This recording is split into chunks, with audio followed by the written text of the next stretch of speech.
welcome everybody to week 3 of the Old Guy in the Club podcast. What's up, Neil and Zilla? Hi. Oh, hey. Dude, Neil, you selected a perfect song for this week's broadcast. Thank you. It took a lot of research, but I figured it out. Oh, Justin, fill us in. What are we talking about today? Well, okay. Glad you asked.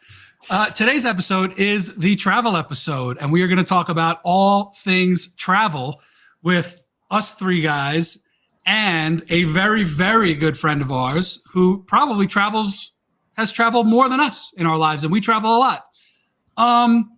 So we'll get there in a minute, but right now, let's talk about last week.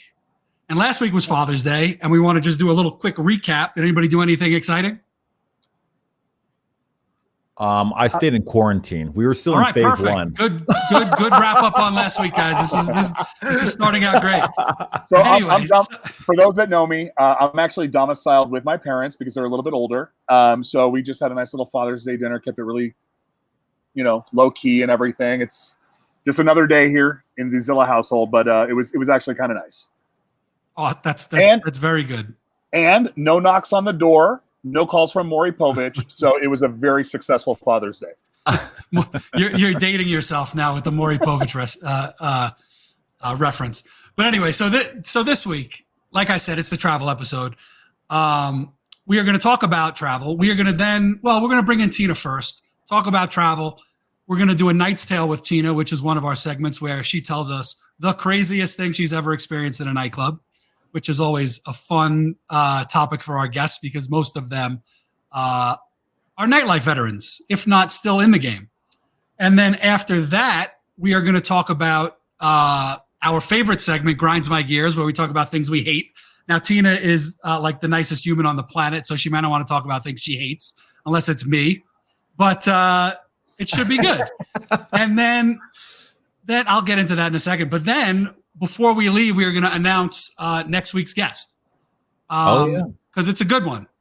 So, all right. So let's get into it. So our guest today is Christina Turnbull, a.k.a. DJ Tina T. Hey. We're going to bring her in. Let's bring her in right now. What are we doing? There she is. Hello, Tina. Oh, I got to mute you. See, I'm a rookie at this. I'm so bad at it. I said, why do you have to put my government name out there? Geez. Oh, I'm sorry. Everyone knows anyway. It's 2020. All it takes is Google. So anyway, let me give Tina a proper intro. So Tina is a DJ, but that is like, I think, a very small part of who she is. I'm going to give you a list, and you're going to be like, this is like 7 people because nobody could do all this stuff. So Tina is a DJ. Tina is the founder and runs a camp for kids, teenagers, called Camp Spinoff. She owns Airbnb. She owns houses that she Airbnbs and VRBOs or Verbos. I don't know how you're supposed to say it. I used to think it was VRBO, but now I've heard Verbo. Who the hell knows? She also is a foster mom, which is like the coolest part of her life for dogs, tortoises, and more importantly, humans. So that's another thing she did. She legit built a dog park in her backyard in one of her houses. She now has a tortoise habitat in her backyard. I think that's how you say it. And you are a busy girl, Tina. And just as interesting and just as insane, she did a remote year. Now, if nobody knows what remote year is, it's where you work remotely from 12 different locations around the world over the course of a year. So there is literally no more perfect guest for this episode than Tina T. There she is. Hey. Neil, why is there no sound effects, Neil? Come on. I don't know. I don't even know if you guys can hear this. One job, Neil. There we go. There it is. There we go. Okay. Now we're in business. So how'd I do, Tina? It's a long applause. Good. What I miss? Volkswagen enthusiast. I have a classic Volkswagen, so that's another chunk of my life is taking that to car shows and hanging out with old men drinking beer and talking about our custom cars. And now you're sitting around talking to old men, drinking beer, talking about traveling. Yeah, pretty much. Okay, so let's talk about travel. Let's get into it. The first thing I want to talk about, and I'll start. So I travel, probably once a week normally throughout the year. And granted, this is all, pre-COVID. And the reason that I kind of wanted to do this episode is I took my first flight earlier this week in, I think, 3 months. And it was uneventful, to be perfectly honest. There was nothing crazy about it. The only difference is wearing a mask. Pretty much the only thing. Got to the airport a little earlier than I normally would have, but no big changes. But like I was saying, I travel maybe once a week throughout the year. I'm a Delta loyalist, which if you read any of the news today about American Air starting to sell their middle seats, those guys can go to hell, just like United and Spirit. I'm a Delta guy. I will always be a Delta guy. They are the best. They are not selling middle seats until the end of September. Yet. Till the end of September, Zilla. Okay. And Neil, back me up here. You're a Delta guy. I am a Delta guy. But I have not been reading the news about Delta. So they had 500 employees test positive and 30 have died or something like that, right? But they're great. Oh yeah, I did see that. I saw that yesterday, actually. It was 10. Carry on, Justin. How great they are. Say that again. I missed that. Oh, I just interrupted you telling us how great they are. Oh, that's okay, because I interrupt everybody as the show goes on. I'm notorious for saying, sorry to interrupt, and then talking for 5 minutes. So that's kind of what I do. But Zilla, I know. Zilla, it's funny. We're on diagonals here. Neil and I, Delta guys. Zilla and Tina, Southwest loyalists, through and through. There's a reason why. There's a reason why. Tina, I'll let you get into it first. Fill us in on that. Well, I think their rewards for frequent flyers is the best. I've had a companion pass for probably 5 years or so. And once you have a companion pass, you can have a designated person fly free with you everywhere you go for a year. And no one else has that. I always get to pick any seat I want because when you're an A-list, you get an automatic A boarding pass. And so, I always have my go-to seats and yeah. It's just great. I love their flight attendants, by the way. They're hilarious.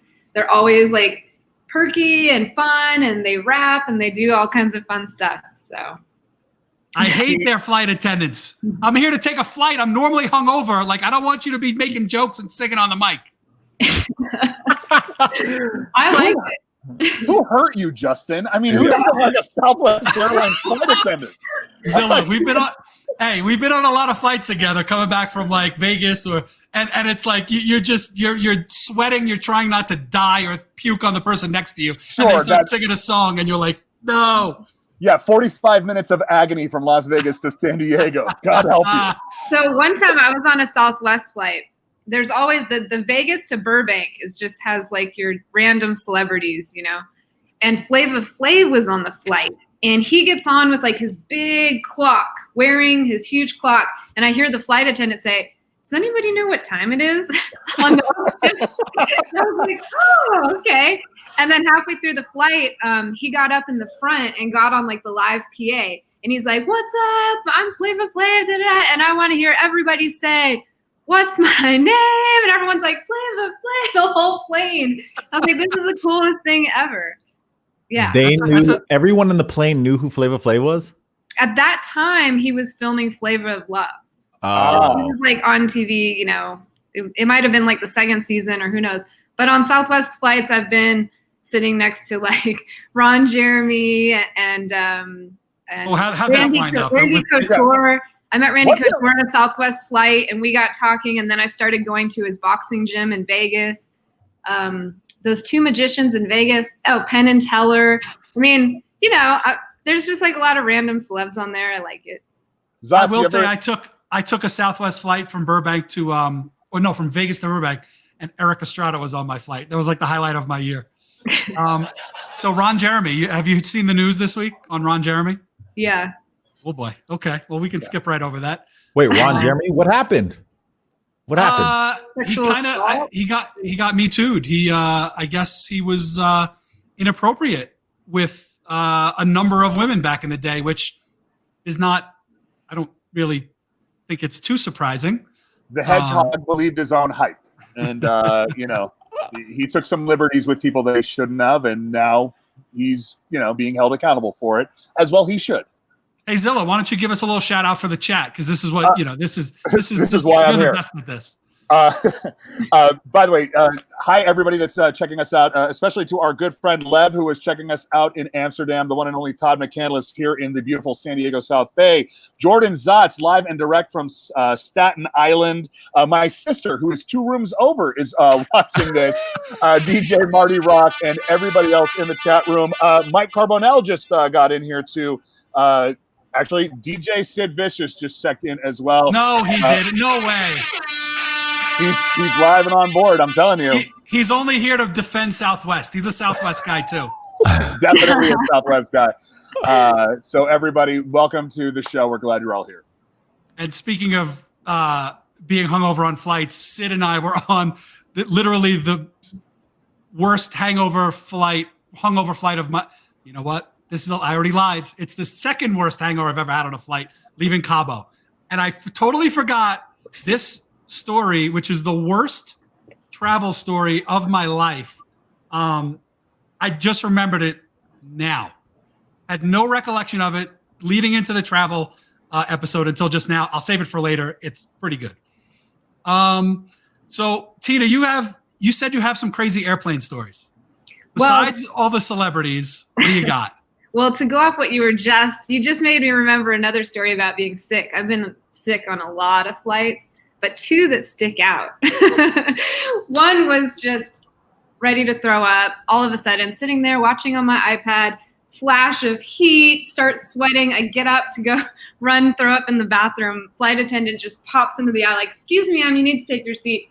The football player I never was came out, and I full on chucked him out of the aisle, because I'm sure they would rather have me do that than throw up in the aisle. And then ran in the bathroom to throw up. When I came out, I was just gray. I'm so sorry. The other time I actually passed out on a flight. I don't know I can't really remember the details. Just, as a DJ, when you're sick, there's not really any calling in sick. You still kind of have to get on the flight and go. It might be different now after COVID, because now when I think back to being sick on so many flights, it's extremely selfish to still go. But we didn't really look at it that way then. So I got up to go to the bathroom because I felt like I was going to throw up. And as soon as I went to the one in the front of the plane, and I reached for the handle of the bathroom, and then it just went slow motion. My hand missed the handle. Ooh. And then I'm going sideways, and I see the front row of people staring at me, and the guy goes, "Hey, is she okay?" And I was like,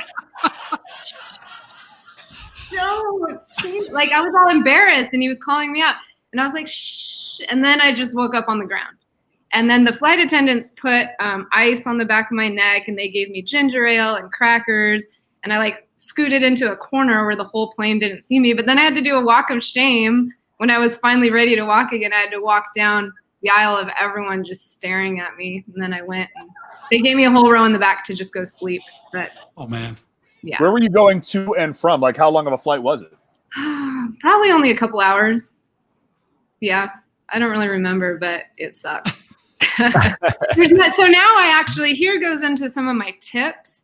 Since those incidences and many more, I actually take one of the barf bags from the seat in front of me, and I keep it in my purse or my DJ bag, because you just never know when you might be stuck somewhere and need to throw up and can't get out of your seat, or you might be on a bus, you might be on a train, who knows. So might be in the DJ booth. Came in handy one time in New York on the subway. And I threw up in my little barf bag, and then when the subway stopped at the stop, I got off and dropped it in the garbage and went home and took care of myself. Let me guess, it was one of those August days in New York when it was 150 degrees. Yeah. Actually, no, it was coming back from your event in Coney Island. No way. Oh, wow. So it's the hottest day of all of New York's history. Hey, grabbing that little barf bag from the plane was like the best. Then I didn't have to, change my route. I could just stay on the subway. So. Oh, I remember those events. Bag. You never know. Oh man. I remember those events. That was probably the hottest summer I've had in years.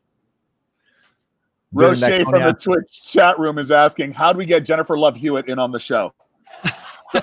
I work cheap, Roche. I work very, very inexpensive. Oh, you were talking about Tina. Okay, got it.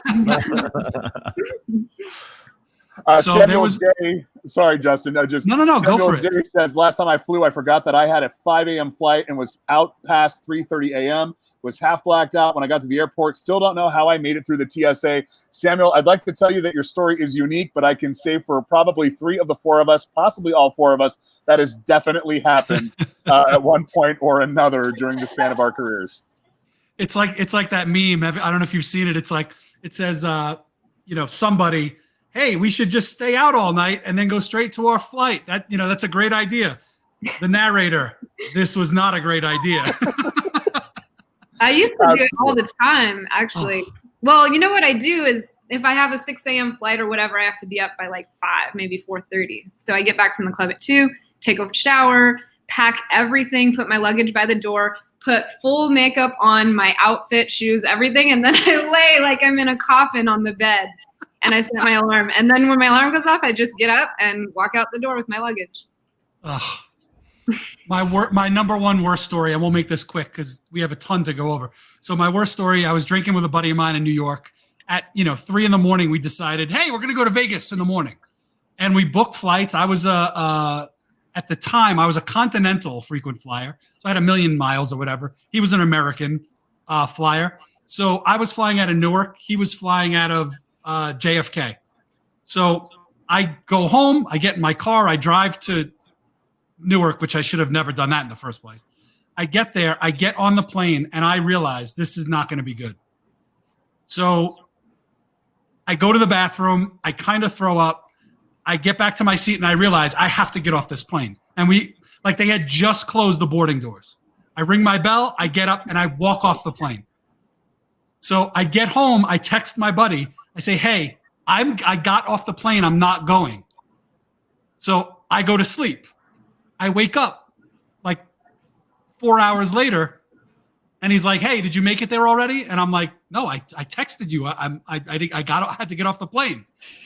And he's like, oh, I'm in Dallas on a layover.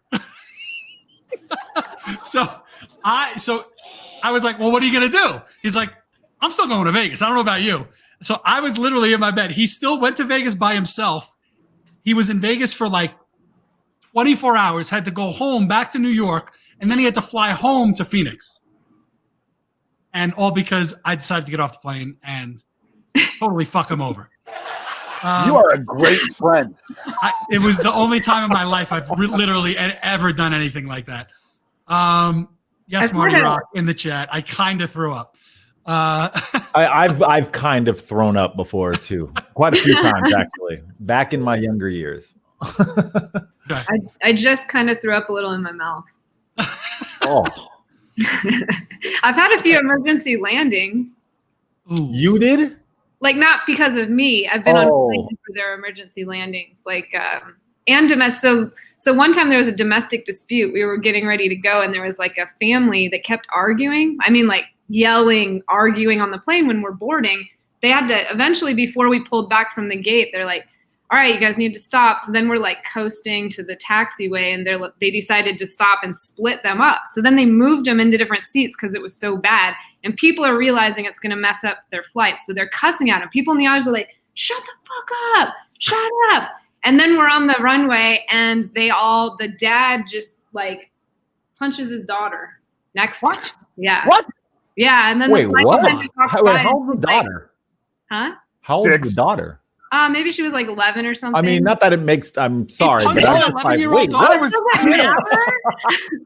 He just punched a baby. Okay. So then the flight attendant walks over, and she's like, Why is she bleeding? Why is her nose bleeding? No, we're going back to the gate. We go back to the gate. Police get on the flight. They have to do a whole like police report, everything. People were so pissed. It took forever. Yeah, and then one time this guy stopped breathing in the air, and that was when I really learned that flight attendants, it gave me a whole new respect for flight attendants because their training really kicks in. Like this guy was laid out in the aisle. They're doing CPR. The flight attendants very calmly went through, had everyone pass all their pillows to the aisles, and they propped them around him. They were like asking for doctors, everything. Because once they decide to do an emergency landing, it still takes like 30, 40 minutes. Like they don't just land. So it was really, it was quiet. The whole plane was just quiet. And all you could hear was his family just bawling, crying. It was so bad. And then the other one, my last one, was a fallen soldier. Have you guys ever had a fallen soldier on your flight? Yeah. Have you seen the whole process go down? Like they have everyone stay on the flight. The family gets off first. They go down to the tarmac. They bring the casket out. They have the flag there. So everyone was watching it. And then when we got off the plane, the whole, people were all lined up at the windows, just crying. It was so emotional. It was crazy. Yeah, that's a rough one. Huh? I said it's very somber. It's oh my God, it really it's very rough. It's like it's a reality check. It kind of puts things in perspective when you see things like that. Yeah, I didn't realize 100%. That they carried bodies on commercial flights like that. Oh yeah. Yeah. I think I was going into Charlotte or somewhere where there was a big military base. They do that even outside of fallen soldiers though too, when they're just transporting. So let's transition a little bit here and talk about travel. Well, I wrote this out before today, and I was about to say, travel seems to be opening up a little bit, and things are starting to go back to normal. And then we get all this information today that bars are closing, they're stopping serving alcohol, and they're going to eliminate travel to the EU and all these crazy things. But let's pretend that didn't happen and travel was going to open up. Or when it does, where's the first place you're going? You going somewhere for work, or you want to go somewhere for fun, or are you only going for work? Who are let's you start with you. Well, yeah, I guess that's my job. Neil, let's start with you. I'm not going anywhere. Until when? When? Until the country calms down. I mean, I was in a war zone here, and now it seems like it's one of the safest states you can be in right now. Our numbers are low. There's no point in me going anywhere. I just sent my 10-year-old to New York to hang out with his family. Yeah, it's safe there now. It's I mean, the numbers are really low. So I'm not going anywhere. I mean, outside of maybe Hawaii. Hawaii's got the lowest numbers, I think. They test you when you land. Actually, you have to show up with a negative test now within the 72 hours before your flight. Yeah. So. And in Alaska, it's the same thing, and they also test you when you get there. So yeah, I'm gonna stick around here for a little while until we figure out what the outcome of the rest of the country is going to be. What about you, Tina? Especially about what happened today. We got banned. What happened today? We got banned from the EU as of today. Yeah. I mean, we shouldn't really be going. I don't know, unless someone has some essential work to do there. We should really get everything under control before we all start skipping around the world. That's entirely too logical, Tina. I actually have a flight coming up to Seattle July 1st because I haven't seen my parents in which feels like forever. So I'm going to bring my dog Oscar to stay with my parents and kind of keep their spirits up. So I'm only going to be there a few days to basically bring the dog, bring the goods, and then go back to Vegas. Are you visiting Chaz while you're there? Well, it looks like they're just that's a whole other, but to shorten it, I think, no, I won't even go there. No, we don't have to. But they're dismantling it. So actually, they changed the name. Chop. It's now called Chop, which is a much better name. Much better. Wait, they must have brought in some marketing people to change that name. Yeah, it was a branding choice. So there's a segment in Seattle, Neil, called Chaz, which is the Capitol Hill Autonomous Zone, if I'm not mistaken, and that is it basically became its own little island of, I mean, it's like its own autonomous zone. It's right there in the name. And then they changed the name to CHOP, which is Capitol Hill. I don't know what the OP stands for. I think it's like Occupy, Protest, something instead of autonomous. They're just basically saying this is a space we're occupying to peacefully protest. Right. Okay. Yeah, because I would think the majority of Americans don't even know what autonomous means, probably. I mean, if we're in San Diego, I mean, we have Ocean Beach. It's been its own autonomous area. That part of San Diego operates completely independent of the rest of the city. It is, I mean, it's stuck in 1967. It's a big old hippie commune. Sorry, I just knocked over my entire setup. Excuse me. Be right back. Zilla just ruined the show. No, I've been ruining the show since the day you brought me on. While I'm at it, shout out to our good friend Nikki Chips, who is visiting us from Scottsdale, as well as Rob Brown, who is probably somewhere in between Las Vegas and Mission Beach, San Diego. Darth Vader says he went to the airport today to meet up with his brother, who is a pilot, and the airport parking lot was packed. Oof. I think everyone feels like it's fine right now to go out, or they feel like they better go get their last thing in before we might have to shut down again. That's honestly a little bit how I feel. I'm like, this is the time I should go see my parents really quick and then prepare to possibly not have to see them for like a long time again. I wish they would test me when I land. I thought about just getting tested because I'm not planning on like hanging out with my parents really. But if I got tested, then maybe I could. But honestly, the tests still produce negative, like inaccurate results anyway. So yeah. I got an antibody test done yesterday, which was negative, unfortunately. I wanted it to be positive, but it was negative. So who knows? And I just came back from Texas. So you're raw dogging the world right now? Sorry. Wow. Earmuffs, Tina. Tina's dogs need earmuffs. That's impressive. So I'm actually supposed to be on a flight next Friday as well to the lovely city of Las Vegas. What? Take it with your coronavirus in your own state. Oh, yeah, I know. Neil, I'm definitely, that's going to be the highlight for all our social media platforms this week. What are you going to Vegas Flip it. It's a meeting that I have to take. And my choices were Vegas or Scottsdale. So wow. Frying pan or fryer. Right. Well, Vegas cannot be done over Zoom. I'll explain it offline to you. Oh, is that for the meeting? No. It's not. Hello, Mr. Swin in the chat. Yeah, Vegas, exactly. And I will be hitting you up to hang out. I'll make sure that I'm in a hazmat suit so no one gets raw dogged, as Neil would say. Yeah. You're gonna raw dog it in Vegas and Scottsdale. That is the worst. No. I veered away from Scottsdale to go to Vegas because it was much safer. Out of all the places. I know. It's so ridiculous. Okay, so let's switch let's switch gears here. And we're not going into grind my gears yet. Tina, you'll love that part of the show. So speaking of I'm a Delta loyalist, Neil is, the rest of the guys are Southwest loyalists.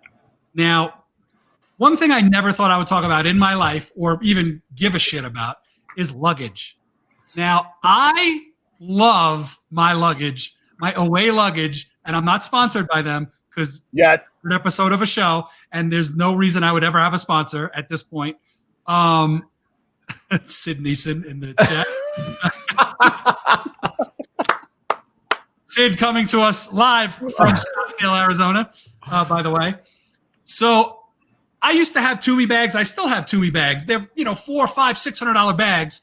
And I love my away bag way more than any of them. And it costs a quarter of the price or half the price, whatever it is. And they are just the best bags ever. Now, do you guys feel that way? I never thought I would care about luggage, but I actually do. I've never used away. I saw someone sitting next to me in the lounge, and I was like, what kind of luggage is that? It just has a really sleek, kind of nice look. And he's like, away and told me all about it. And then I saw a flagship store in some city and went in and looked, and like all of these look exactly the same. And there was just, I don't know, I rolled it around and I was not impressed at all. I am very stuck on OGIO. OGIO is a company out of Salt Lake City that's mostly like action sports and stuff like that, but they have a lot of golf bags and other stuff. Their bags like have the best. They have skate wheels, so I can like ollie it off of a curb and do whatever. And they have a lifetime warranty, which I've actually used twice, and they've sent me a new bag. So I've just stayed loyal to OGIO for like the last at least 10, 12 years now. Okay. And I just got a Nomadic bag. A lot of people might have probably got those ads on Instagram targeted to you for Nomadic. I finally, like, that was another thing Instagram sold me on. I'm like, I'm going to try it. And I love it. There's so many pockets, so much room. That's a travel backpack, right, Tina? That's okay.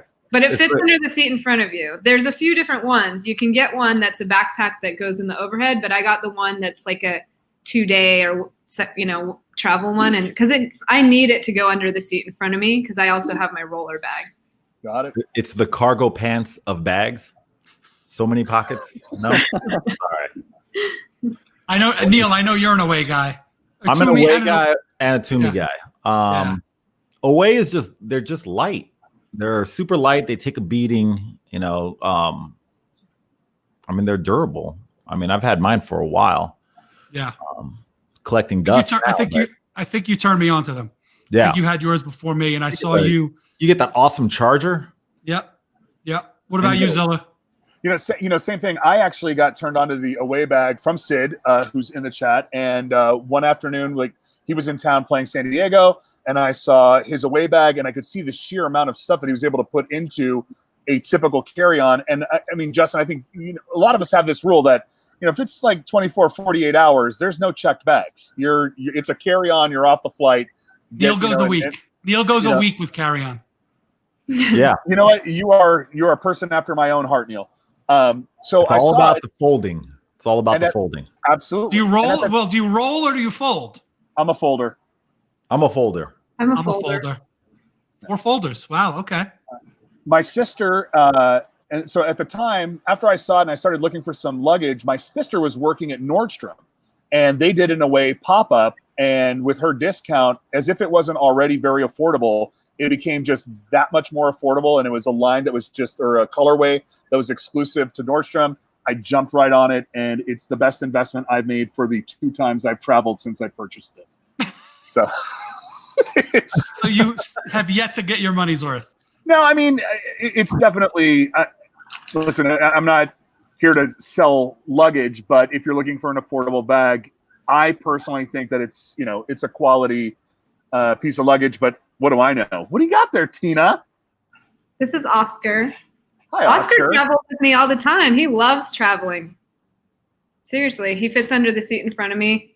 He was a emotional support animal for a while. And I think Zilla has fake emotional support animals. As I know, it's not fake for you, Tina. I'm not saying that. But in one of Zilla's grind my gears tangents, he's going to go off on.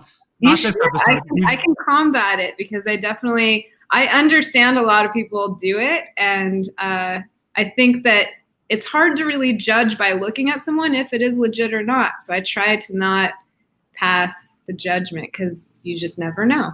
So, Tina, 100%. And we could definitely go into this more in depth in another segment. But I mean, I'm with you. As a person who has a hidden disability, there is absolutely no way for people to know what anybody else is going through. Sadly, there are some people in our society that feel that they are privileged. They're kind of like the rules don't apply to them, and they kind of ruin it for folks that have a legitimate need. So, it's no judgment here. I'm just saying, as a restaurant owner, if you need your, I'm just going to leave it at that. There's just some folks that take advantage of it. And I wish they would. About my dog. What's that? Why are you talking shit about Oscar? I love Oscar. Oscar I want to will be fuck friends you with up, Oscar. Zilla. 100%. I want to be best friends with Oscar. I mean, look, here's Rob. Sorry, Neil, but here's Rob Brown saying, I got a fake ESA letter from my Labradoodle from a legit psychologist, and I was disturbed to find out that I only had to answer the questions honestly to qualify for an ESA. So, yeah, I probably need a therapist legitimately. So there we are. Do you guys have any weird suspicions when you travel? Because I used to. I don't really anymore. Suspicions? Superstitions. Yeah. What did I say? Which one is it? What did I say? Suspicions. I mean, I did not. Okay, I did not mean suspicion. I meant superstition. Okay, sweet. I feel like if I sit in the exit row or over the wings, it might be safer, or at least I'll be able to get off faster. But I honestly, okay, let me think of a gentle way to say this. I worry sometimes when I see passengers who need like an extension for their seatbelt. This guy right here. I wonder right here. I wonder what I'm supposed to do if I'm in charge of the exit row and getting everyone out of that exit door. Have you ever like sized someone up to the size of that door? And I honestly think that some people might not fit through it. And then what are you supposed to do? Not let like anyone get through there because you run, Tina. You run. Well, Tina, if you're there, you open the door and jump out. I wouldn't though. I would help everyone get out like you're supposed to if you sit in the exit. Well, if you see somebody that's 50-50 whether they're getting out. But then are you supposed to tell them no? So I mean that's what I'm saying is that it could be I don't know why I think about that, but I think think about it every time I sit in the exit row. You look at them and you go, hey. Ask, because you can't. Hey, hold on 1 second. And then you jump out. I will not abandon ship, okay? If I sit in the exit row, I am dedicated. I'd have been I'm first one out, boom, and I'm out. As a person of size, more often than not, I'm sitting towards the front of the plane exactly for that not to happen, so that in the event that we do have to exit the plane, I'm going out through one of the main doors as opposed to going out over an overwing. I can't remember the last time that I sat anywhere towards the middle. I'm usually in the first 15 rows, So you actually sit in the front on purpose because of that?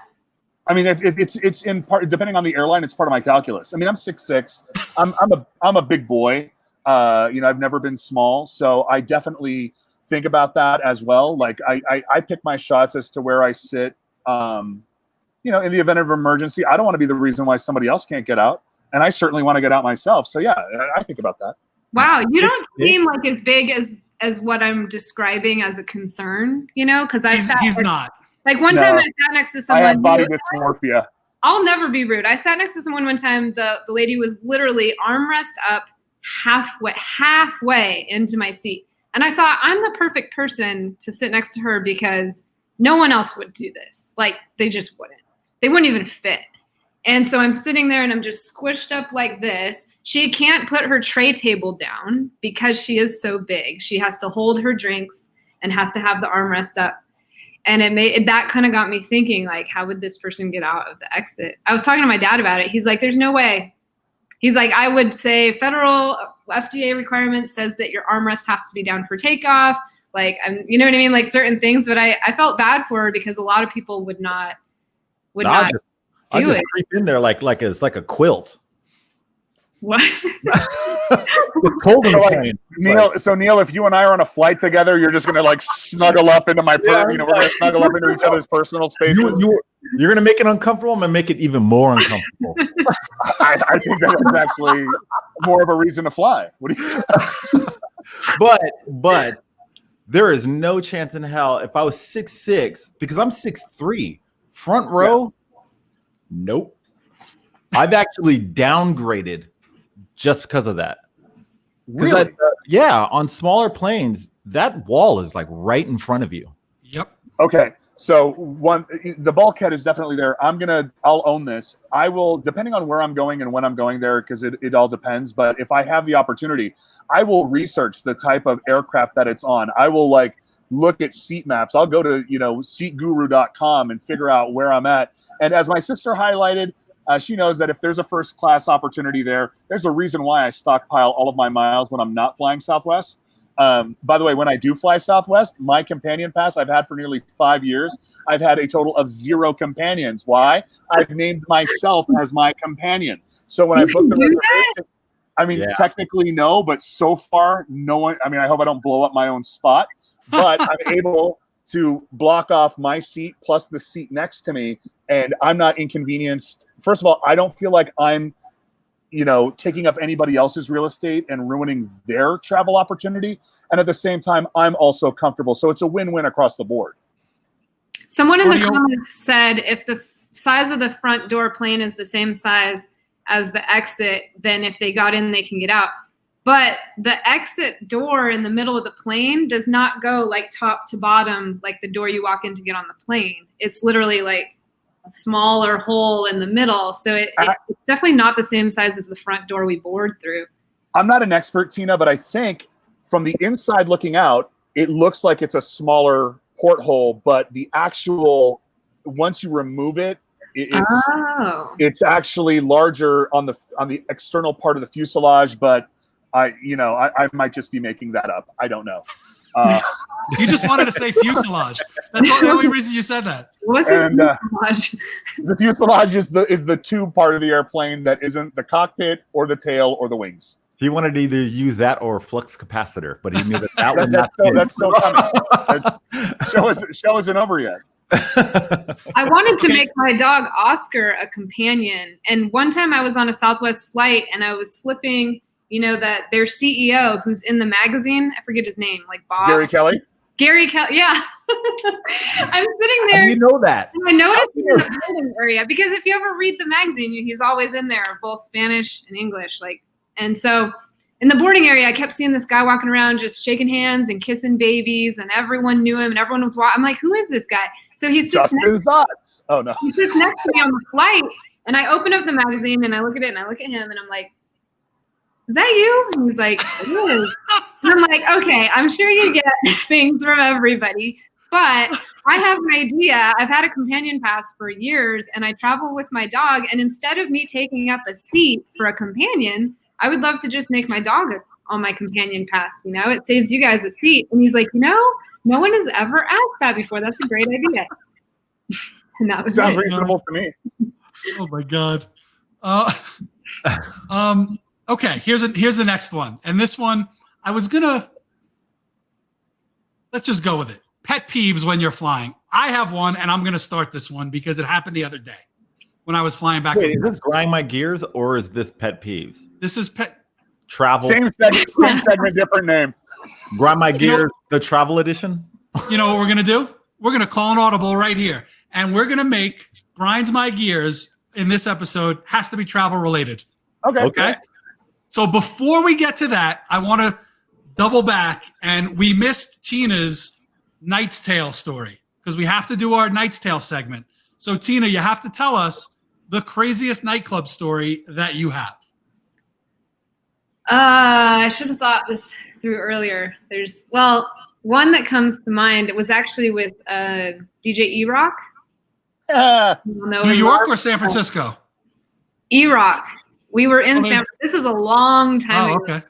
And we were both playing at a club together. And I actually learned a lot that night. It was a learning lesson, as is everything. But I saw some chairs in the far back. There's probably 800 people in this club. Saw some chairs in the back start to go up in the air. And I was like, what's going on? And then I see commotion, and it turns into a full on mini little riot in the back of the club. Now chairs are just flying. And I look at the other side of the club where people are dancing and laughing. They have no idea, because from my view, I can see what's happening and see it making its way through the dance floor, and they have no idea, and it's going through. And so I'm like, okay, do I stop the music? I need these people to know that there's danger coming their way. This is just getting completely out of hand. And so I stop the music. Then a manager runs up and he's like, what are you doing? Don't stop the music. Keep it going. Keep it going. It's and then it just became this kind of, madness. And eventually it died down. It was probably one of the worst fights I've seen in a club because there were just so many. It wasn't like two people fighting. It was just a mob making its way through. But I guess I learned that night that you do keep the music going, because when you stop it, it brings everyone's attention to the fight. Then they're looking for their friends, and then they're jumping in.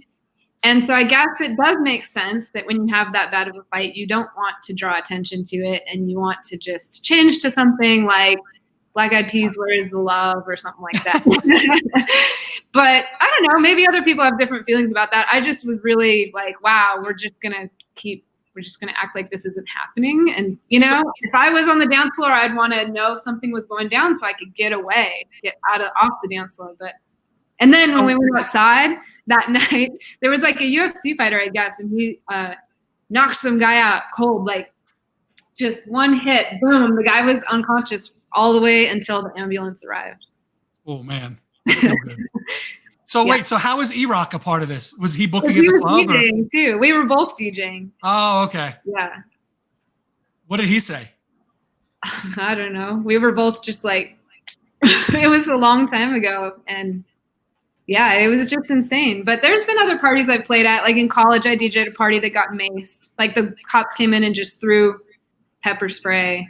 Like I don't know what it was, like little bombs or whatever that they threw in, and then people got trampled, and then people got trampled. Like more people got injured because everyone freaked out trying to get a little tiny exit of a club downstairs, and people went to the hospital from getting trampled and stuff. But wait, where was this, Tina? Washington State University. All right. Yeah. Good very time. Very aggressive cops at WSU. That's wow. Well, I mean, not to get into a whole other subject, but it was, I mean, there whenever I used to DJ a lot for the Black sorority and fraternity parties, and that kind of force was always used anytime there were parties that were from African American sororities and fraternities. But when I would do the white fraternity parties, sorority parties, nothing like that would ever happen. And it was very obvious to me, the difference about the way the two were treated. So. Oh God! I mean, that's a topic that I think at some point we'll get into in a future episode. Talking about the differences in nightlife and how different crowds are dealt with. It's definitely a topic and an issue that needs to be discussed at some point. Audio One's asking me what club it was. It's been closed down for a really long time. I think it was called The Beach. There's another beach in Utah. It wasn't that one, but it was in Pullman. It was probably only open for less than a year. Well, that makes sense after that story. All right, so let's get into grinds my gears. I mean, this is the travel pet peeve edition, and sorry, it's such a high tech show. This is just getting so good. We got to get some sponsors in here. Okay, so. This happened to me the other day, and it's not anything, mind blowing. But when the plane lands and you get to the gate and the door opens and the little ding goes off, and then you get people coming from the back of the plane trying to walk past your row, that drives me insane. And it happened the other day. And Delta flights, as I was talking about earlier, they're half full, so there's no rush. It's not like there's a lot of people on the plane. At most, it's 50% capacity. So I'm sitting there, and the 5 rows in front of me goes. Then 4 rows in front of me goes. 3 rows in front of me goes. I go to get out of my row, and this girl coming from behind me walks, and she's halfway in my row, and I'm like, "Are you in a rush?" And you know me, I'm not the most subtle guy in the world. Never. But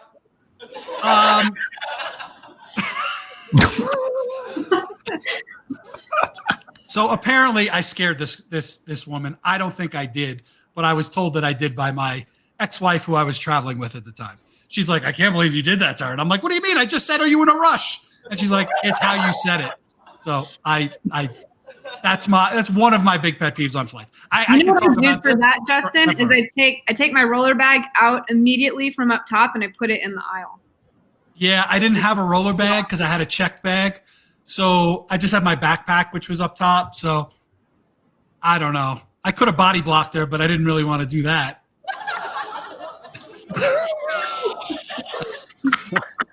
All right, Zilla, what do you got? So my pet peeve on travel are, I don't know if there's an actual term for this, but landing clappers.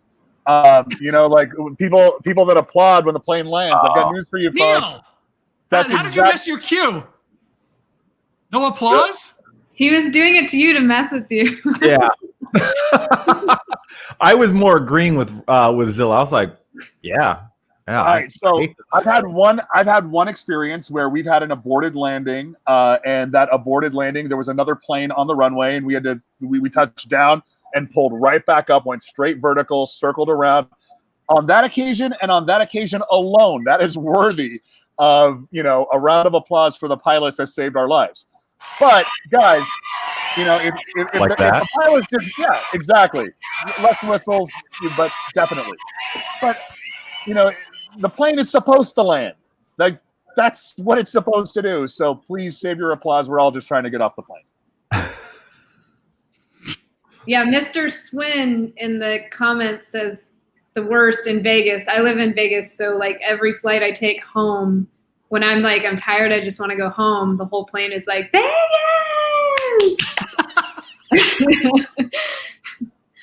But I've gotten used to it. Do you jump in? Do you join in with them? No. If I'm on an international flight where I just flew like 12 hours or whatever, then I might join in because, it's forever and you're like, we're here. Tina, you strike me as the person that starts it once in a while. I'm in the back like slow clap. Like, I can see myself being on a plane with you and you're like, yay.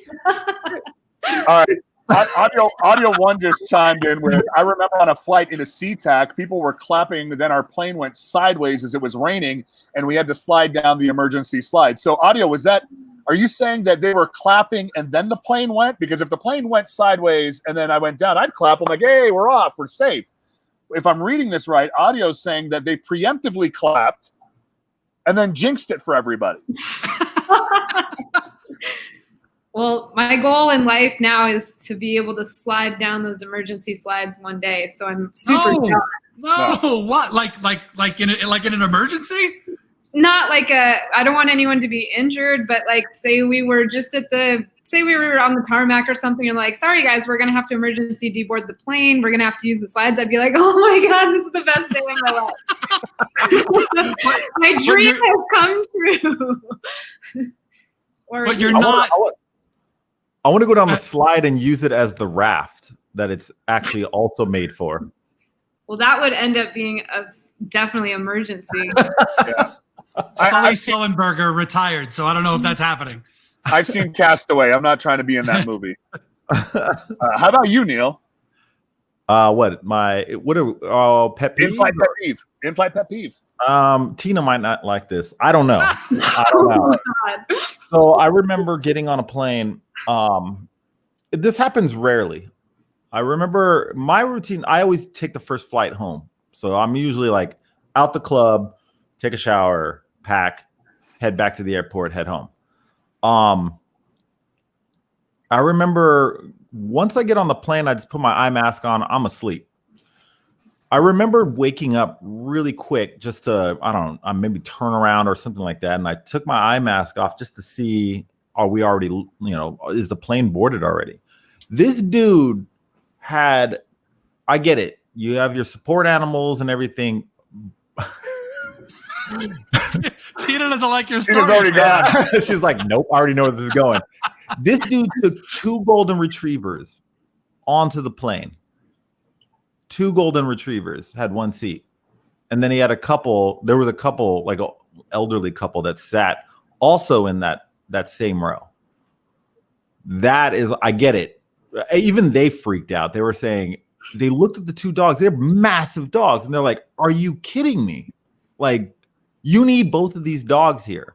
He was like, yeah, I'm so sorry. I'll just keep them in check. I'm like, that is sad that these 2 big dogs have to fit. One has to fit underneath the seat and the other one has to fit underneath his legs. Neil, you know what's more disturbing? Babies. The fact that you wear a face mask. The what? The fact that you wear an eye mask to sleep on a plane. What are you talking about? Does it have like cursive writing over the front that says like beauty? I will get one like that. I don't care. Once I'm asleep, nothing exists. That thing could be pink, with like, I don't know, beauty on it, bedazzled. I don't care. So yeah, that's my pet peeve is when you're bringing more cargo than your seat can actually handle. Minus if you can't. I mean, if you can or can't help man, it. But I have another one. And you're only supposed to bring on one carry-on and one personal item. I hate when people take advantage of that and they try to sneak on like 2 personal items. I'm like a Karen. Like I want to tell people it's so bad, but I never do because I'm also a pussy and I won't do it. But it bothers me a lot. I'm a rule follower. I like when people follow the rules. yep. I really am. I can. What do you got, Tina? Let's see. Well, moving walkways in the airport, I can't stand it when people stand on the left. Do you like walk loudly behind them? On the left. I like run up on them because I'm rolling my bag and I right when I'm like 600 feet away, I'm like, stand on the right.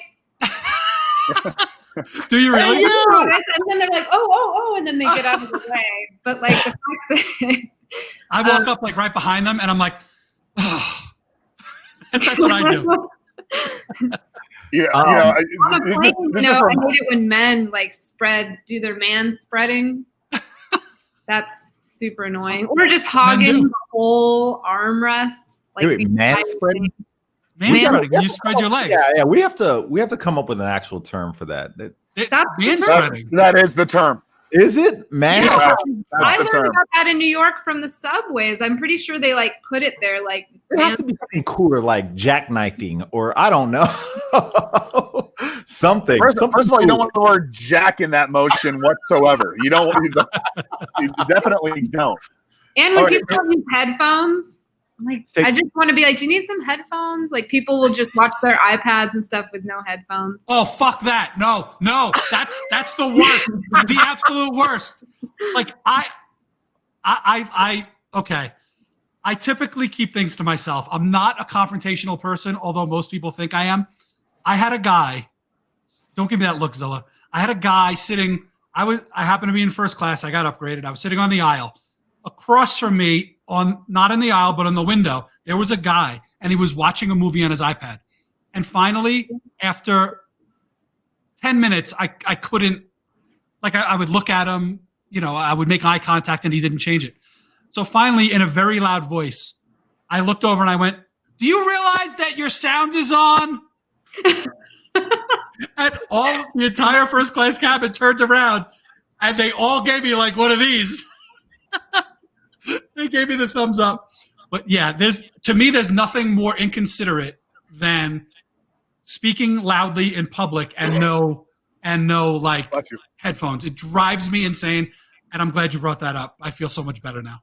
I actually bring a splitter. Sometimes I would say 50-50. Sometimes I just want to sleep and not talk. And then the other 50, I am the chatter. I'm the one when you sit down, I'm like, so are you coming or going? No.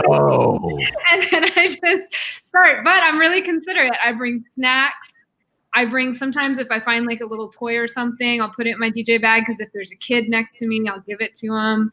And I share my snack with people. And then I also bring a splitter for my headphones because if I'm watching a movie or something and I'm like, hey, if you want to, I swear to God. Oh, hell no. You are way too nice. I can put it in the middle and I have this splitter. And I've shared movies with a few people, actually. It's great. You know what, Tina? I got to tell you. So nice. Yeah, you are like the most considerate traveler ever. and it's, I think that if more people took that approach in how they traveled, I think that traveling would be less of a headache. But I think it's kind of like I see that there are parents out in this world that like it's their first time traveling with a newborn or a toddler, and hey, here's a little baggie of a Snicker bar and some snacks and whatnot, and please be patient with our little one, and I think that's the cutest thing ever. You can't get mad at that. It's the ones that run completely amok and the kids are running up and down the aisle. Then it's like, be a better parent, please. The comments are making me feel like, who talks to people? You talk to people? But here's the thing.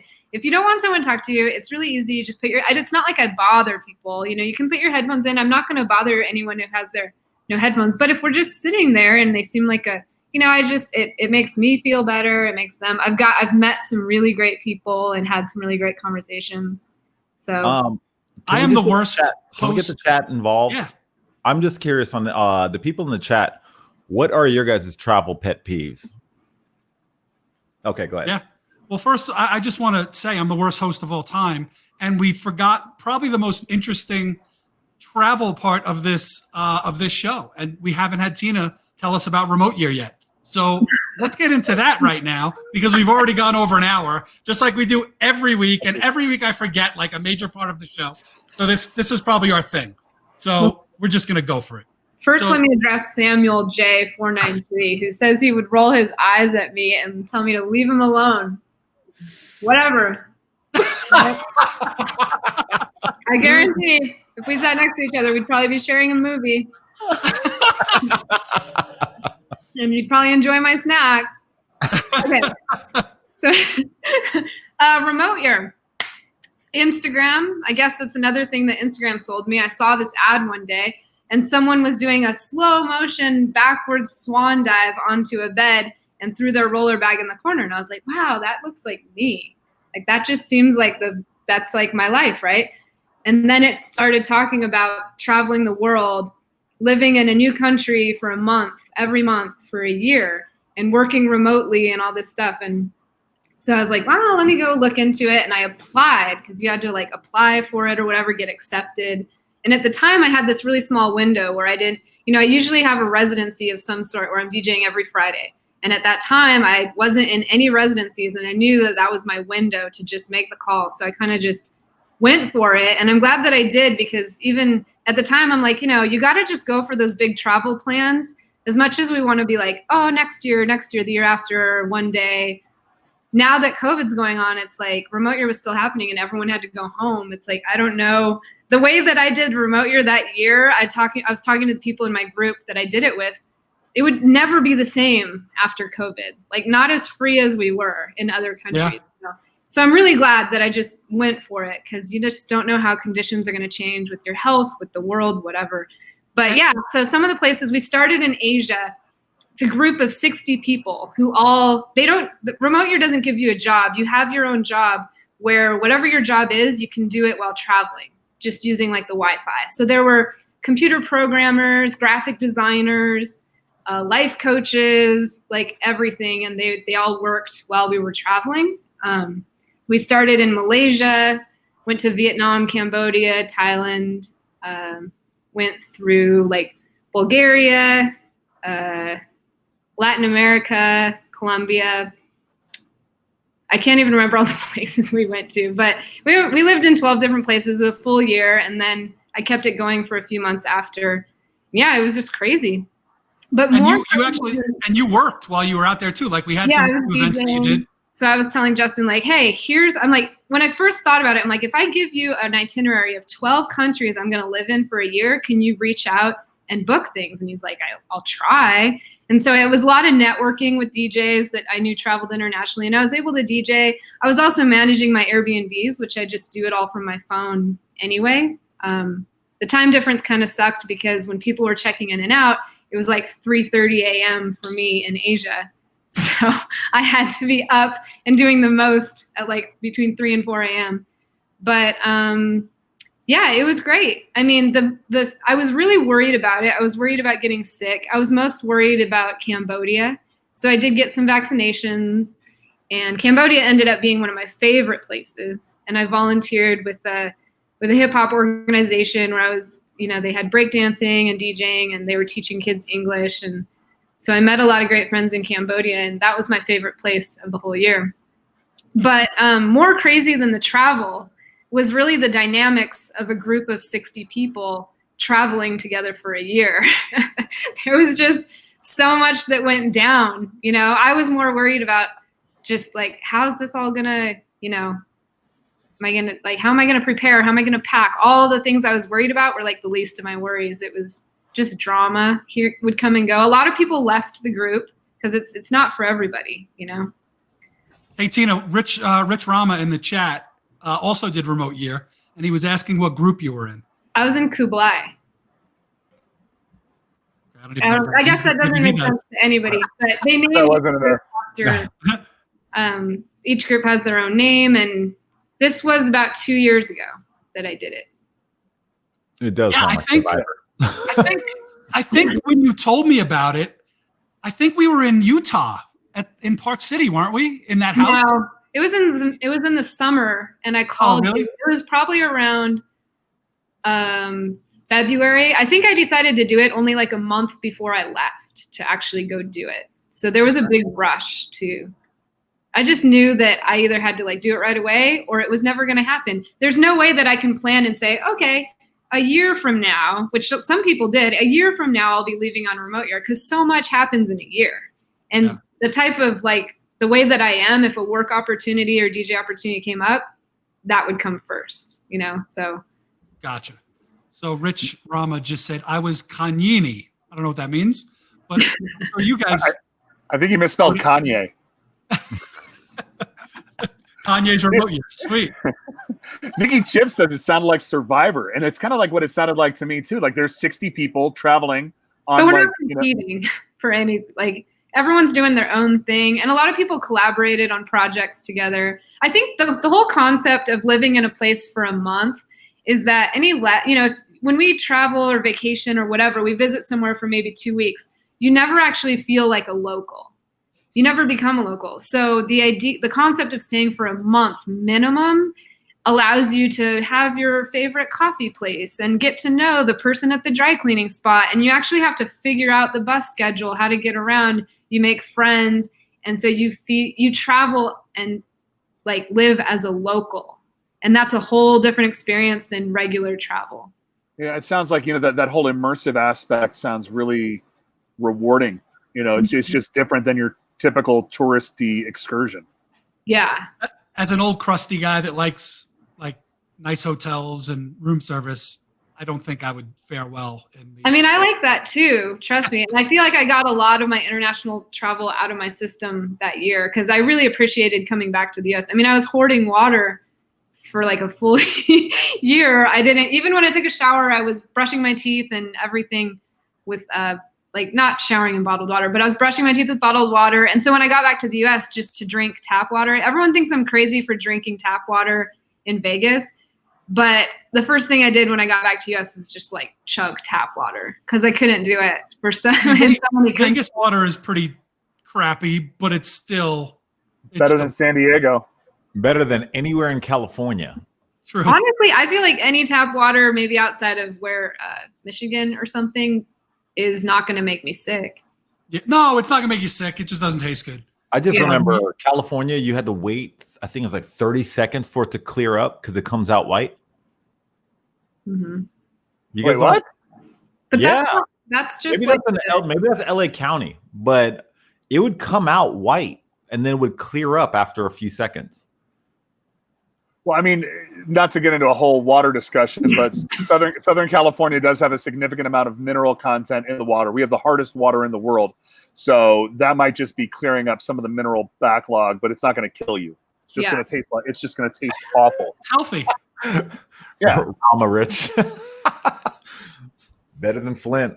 Yeah. But yeah, that year I learned how to be a minimalist as well. That was a big part for me is you could only go with one suitcase. Like you could have 2 suitcases, but I had one checked bag, my DJ backpack, and a carry-on roller for a whole year. And so anytime I bought something, I saved a lot of money because I couldn't buy things for my house or decorate or do any of the things that I normally do or spend money on. And anytime I bought something, I would pretty much have to get rid of something along the way because I just didn't have room to keep acquiring things. So I was just constantly getting rid of clothes when I'd go to a new place and then going to like street markets and buying cheap clothes and stuff. And when I got home, I realized all the stuff that I hadn't used for a year, if I haven't used it or needed it for a year, then I can pretty much safely get rid of it if it doesn't have any sentimental value. So I learned how to definitely live a minimalistic life, which is a goal of mine. There was a time I heard this story where Tiesto, he didn't own a house. He didn't really live anywhere because he was on the road so much. And what I heard was he had one large suitcase. That was all he owned in the entire world. And if he bought something, he would take something out and give it away. And that's just how he lived for a while. It's great. Like a Buddhist monk of DJs. That's amazing. I wouldn't go that far. Well, even when I travel now domestically, I don't check bags like ever. I hate checking a bag. So I would rather either find a place to do laundry or just go buy some clothes than to pack enough that I need. Say I'm going somewhere for 2 weeks, I'll either wash clothes or buy clothes. Yeah. Instead of checking a bag. See, I'm a little bit on the convert. I'm actually the polar opposite because I am a bigger dude. We've covered that, but it's not easy for me to walk into a Nordstrom or into any type of store for that matter and just go grab something off the rack. So if I'm traveling somewhere, I've got a backup to the backup to the backup just in case. So I'm a habitual overpacker because I just don't have access to things like normal people do. I'm with you, Zilla. I'm with you. So guys, we're already, of course, past the hour that we allot for this show. It happens. We're 3 for 3 now. Maybe we should just change this show to be like an hour and a half. But so I have one last question, and then we're gonna announce next week's guest, and we're gonna lock this down for the day. So here's my last question. We just need a yes or no answer. We don't need stories. Is anyone a member of the Mile High Club? I am not. I will tell you that I am not. I am not. But I have a good story. Okay, yeah, let's go. I don't have like a personal story, but my roommate's a flight attendant, so I always ask her questions because I'm fascinated from like the other side. And I asked specifically about the Mile High Club and if it happens, do the flight attendants actually try to like break it up, or do they what happens to them, right? Like I need to know my risk here.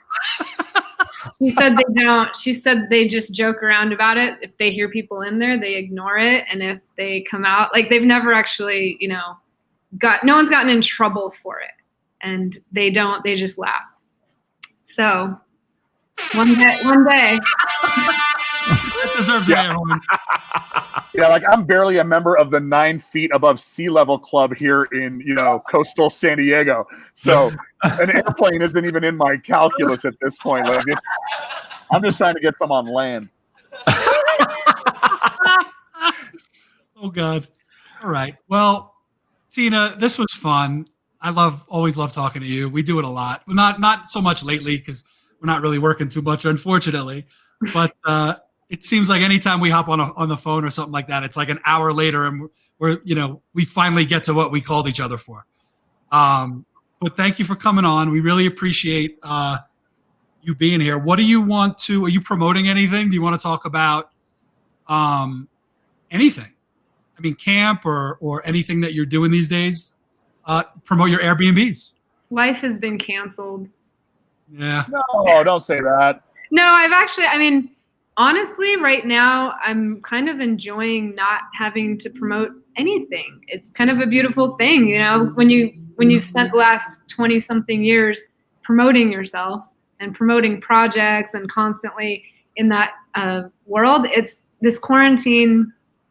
At times, I'm like, I'm not really posting much on Instagram, and I'm just enjoying. Normally, I put a little makeup on for you guys today, but I really haven't been wearing makeup for like so did Neil. Months. Haven't gotten a haircut still. Haven't done my nails. No pedicures. No anything, and it's kind of refreshing. So, yeah. Darth Vader had a good question though. Is Camp Spinoff going to go virtual? I do Camp Spinoff because I love. Oh no! Wait, no! Tina. What happened? What happened? I'm gonna imagine that she said Wait, kid. am I here now? Oh, no, there you are. Welcome back. Okay. We lost you at I Love Camp Spinoff, and then it was a dramatic pause. This was like your moment, and then it was like. So I love Camp Spinoff because the summer camp experience is what I do it for, and that experience is not something that can be replicated virtually. It's an experience that you go physically into the woods, you share cabins with your cabin mates, you do icebreakers. it's just not a virtual kind of thing. It's actually the opposite. Like we try and actually combat the indoor syndrome of kids playing video games and being on the computer. We try and take them out in the woods and give them like that kind of experience. So there's a ton of DJs. Oh, the radio edit. Well, I'm going to talk until she comes back. I have visited Camp Spinoff. I just happened to be driving through town after my my brother's wedding. Tina, I'm sorry. I started telling my story about Camp Spinoff. I don't have a story, but so I went, and it is like the coolest place ever. The kids, Tina, I guess, introduced me as like the business guy, the guy that knows like, the behind the scenes and the agency part of it. And these kids like came up and had great questions. And they were super into it and wanted to learn like everything about the business. It was really cool. I got a question for those of us that aren't super familiar with it. Like, are there specific kids that, that are eligible to go? Can anybody sign their kid up, or do you like is there specific outreach that you're doing as part of Camp Spinoff? So it's both. Sometimes I assume everyone knows what Camp Spinoff is. So really quickly, it's a summer camp for teenagers ages 13 to 17, boys and girls who are learning how to DJ and produce music. And we spend a full week at a sleepaway camp. All of their camp counselors are professional DJs. We have guest DJs that come in and speak to them. And it's just like eat, breathe, live DJing for a full week. And there's a lot of mentorship and everything that goes into that. What do you point? Is that the correct website? Yes, that's correct. Yeah, that's the website. It's open to kids. We've had kids from all over the world, and we do fundraising. It's a 501c3 nonprofit. We fundraise so that we can raise money for scholarships, and then we do a lot of outreach to inner city schools where we can get kids who wouldn't be able to afford to go to camp otherwise, and then we give them scholarships. And then we also have kids whose parents can sign them up and pay to come to camp as well, and then we use some of those proceeds for scholarships. So, and we're hoping to come back in 2021. Hopefully. I mean, that's a whole other, with the vaccination coming out, it's like, do we require a vaccination? Then does the staff have to?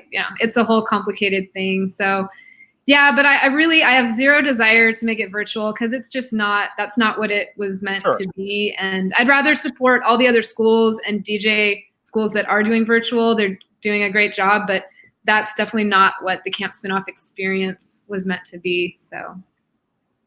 This could not be more right. What Marty Rock's chat here, comment in the chat. Wait, hold He's on. like the mother Marty Teresa Rock. of DJs. Shout out to Marty Rock. And I see people in the chat asking some questions. Anyone who wants to email me about camp in the future, volunteering or outreach, there's a teacher in here. You can email me at tina@campspinoff.com. tina@campspinoff.com. Yeah. Thanks, guys. It's awesome. I had a lot of fun out there. So, again, thank you, Tina. And yes, it feels good to sometimes not have to promote anything, but it's always good to promote camp. So, without further ado, let's announce next week's guest. He is a guy that the four of us know. Many of you in the chat will know. He's what does he do? He's a DJ. He is a TV host. He has a podcast. He does a lot of things. He's a dad. And he is a dad. Yeah, he is a dad. He is a dad. Our guest next week is DJ Vice. So next week, that'll never get old. So next week, tune in, same time, same day, Friday, 5 o'clock Pacific, 8 o'clock Eastern. DJ Vice is going to be joining us. It's always fun when he's around. He has a million stories, just like Tina. He's been around for a long time, kind of like all of us. He is also an old guy in the club. So that's it. And that was the show. Anybody else have anything before we jump off here? Just want to thank Tina for being a part of the show. Thanks for, sharing some of your charitable efforts and all the cool stuff that you're doing. It was great spending an hour with you. And, Neil, Justin, I'll talk to you 1,000 times before the end of the day tonight. I'll wake up to 76 texts from you guys. Yes. So from this guy, from that guy right there. No. That guy. Whatever. Yeah. All right, guys. Well, Neil's going to play us out now. Again, thank you for coming, everybody in the chat. And if slow it down there, Mister. And if you missed part of the show, you want to watch it again, YouTube, Apple Podcasts, Spotify Podcasts. Just search the Old Guy in the Club, and you'll find us. Yeah, don't forget, like us and subscribe, all that other nonsense. You know, we can't do this show without you guys. Thanks so much for being here. Thank you, everybody. See you next week. Thanks, guys. Yeah. Yo, it's time to play, leaving. Right.